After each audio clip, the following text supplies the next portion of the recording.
high mileage V8 springs and cutting one coil. That went around the internet pretty fast because it worked very well. But once we were able to find a company that would work with us on the development of our springs,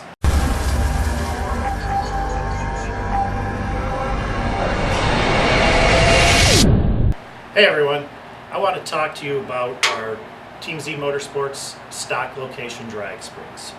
These were developed over about 10 years of R&D on stock suspension cars.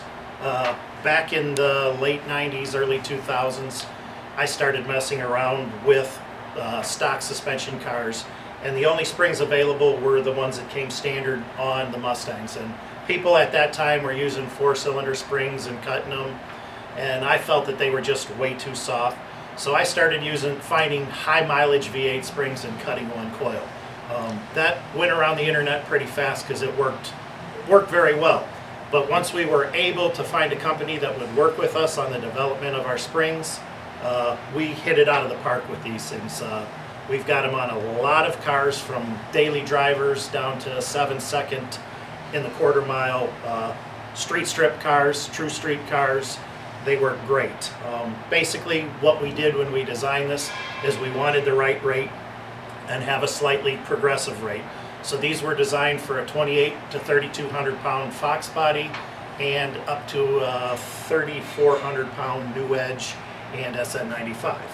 So what this does is that resistance sets the ride height of the car and helps correct the geometry. We include these in our grip series because it has the relocated uppers, and it actually gets your instant center in that 40 to 47 inch range, again depending on the ride height.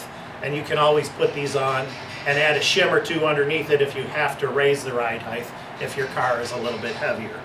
But it does help with weight transfer. It does help by adjusting the rear ride height of the car so that your instant center is corrected and in the proper location, or at least in a window that's very close that you can't get to with other springs. So again, 10 years of R&D went into these, and now we've been selling these for over 5 years. We sell an awful lot of them, and we haven't had any complaints. So if you want to check these out, check them out at www.teamzmotorsports.net, or call in and talk to Frank, Ty, or Sherry, one of the tech people, and they can help you out with these or any other spring need that you may have.